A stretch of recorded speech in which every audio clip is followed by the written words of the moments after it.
महत्वपूर्ण जानकारी लेके आए हैं आप सभी को अवगत कराते चले कि आम बजट सत्र 2025 प्रथम चरण आज से शुरू हो गया है। ऐसे में जितने भी सांसद गण हैं वो सभी लोग दिल्ली में उपस्थित हैं। आपको बताते चलें कि 4 दिसंबर 2024 को रेलवे संशोधन विधेयक 2024 पे चर्चा हुई थी। सीधी के माननीय सांसद आदरणीय डॉक्टर राजेश मिश्रा जी की और रेल मंत्री जी की, जिस पर रेल मंत्री जी के द्वारा 17 जनवरी 2025 को एक पत्र भेजा गया है। उस पत्र में बताया गया है कि आपको ये जानकर प्रसन्नता होगी कि सीधी संसदीय क्षेत्र में खजुराहो सिंगरौली यानी ललितपुर सिंगरौली रेल लाइन का कार्य प्रगति पर है।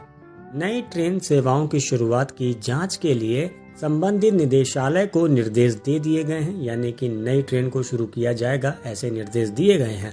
हालांकि अभी तक तो मान के चलिए कि बगवार तक ही रेलवे लाइन पूरी तरीके से बन पाई है और या फिर एक आध महीने के अंदर बन सकती है, लेकिन इसमें बताया कि नई ट्रेन सेवाओं की शुरुआत निर्देश दे दिए गए हैं। ये बताया गया कि मध्य प्रदेश राज्य में पूर्ण आंशिक रूप से आने वाले इंफ्रास्ट्रक्चर और सेफ्टी वर्क के लिए औसत वार्षिक बजट आवंटन 2019-14 के दौरान औसतन 1.171 करोड़ वर्ष था, जो 2024 में लगभग 13.6 गुना बढ़कर 15,940 करोड़ रुपए हो गया है।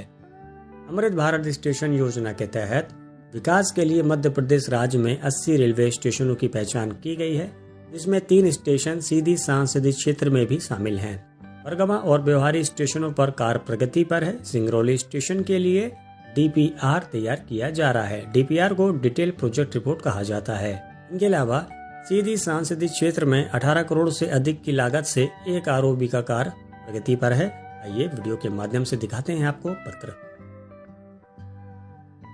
इनके अलावा आपको बताते चलेंगे मंडला से भी इस बार डिमांड की गई। काफी साल बीत गए, मंडला से डिमांड नहीं आ रही थी, तो आपको बताते चलें कि संपतिया उइके जी ने अश्विनी वैष्णव जी से भेंट की है। भेंट के दौरान उन्होंने गाड़ी संख्या 22191, 22192 Indore Jabalpur Indore overnight express train और दूसरी ट्रेन है 15205, 15206 चित्रकूट एक्सप्रेस ट्रेन और तीसरी ट्रेन है 22187, 22188 Jabalpur Bhopal intercity express train, यानी कि Indore Jabalpur overnight, Chitrakoot express train और जबलपुर भोपाल इंटरसिटी। बताया गया कि ये तीनों जो ट्रेनें हैं, इन ट्रेनों का संचालन मंडला से किया जाए, यानी कि मंडला जंक्शन तक विस्तारित किया जाए इन ट्रेनों को। अभी फिलहाल ये ट्रेनें जबलपुर से संचालित होती हैं। इन तीनों का अगर एक्सटेंशन मंडला से होगा तो क्षेत्र के लोगों को लाभ मिलेगा, क्योंकि मंडला, सिवनी और बालाघाट जिले के नागरिकों को रेल सेवा के सीमित विकल्पों के कारण यात्रा करने में कठिनाइयों का सामना करना पड़ता है। यदि इन ट्रेनों का विस्तार मंडला जंक्शन तक किया जाता है तो क्षेत्र के यात्रियों, व्यापारियों और पर्यटकों को बेहतर परिवहन सुविधा मिलेगी। विशेष रूप से कान्हा नेशनल पार्क और मां नर्मदा तट जैसे पर्यटन स्थलों तक पहुंचना सुगम होने से पर्यटन और व्यापार को बढ़ावा मिलेगा। इसके अलावा इस विस्तार से छात्रों, नौकरी पेशा लोगों को और किसानों को भी लाभ मिलेगा, जो अपनी आवश्यकताओं के लिए जबलपुर, भोपाल और इंदौर जैसी जगहों पर यात्रा करते हैं।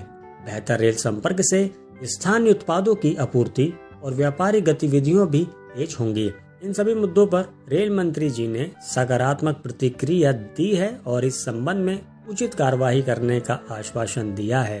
आपको बताते चले कि सालों बीत गए, मंडला से कोई भी डिमांड नहीं गई। ये पहली बार डिमांड जारी है मंडला से इन तीनों ट्रेनों की, और बिल्कुल इन तीनों ट्रेनों का एक्सटेंशन अगर पॉसिबल हो तो बिल्कुल करना चाहिए, ताकि मंडला के लोगों को भी यात्री सुविधा उनकी अच्छी हो सके, बेहतर हो सके, ताकि यात्रा करने में किसी भी प्रकार की कोई भी परेशानी ना हो। क्योंकि ये नैरो गेज रूट हुआ करता था, सभी को पता है। भारतीय रेलवे ने करोड़ों रुपए खर्च करके डिसमेंटल किया इसको और ब्रॉड गेज में तब्दील किया गया, लेकिन यात्री ट्रेनों की सुविधा नहीं है, यानी कि ना के बराबर है। इस वजह से ये मांग स्वागत योग्य है, इस मांग को मानना चाहिए। तो फिलहाल आप सभी जुड़े रहिए।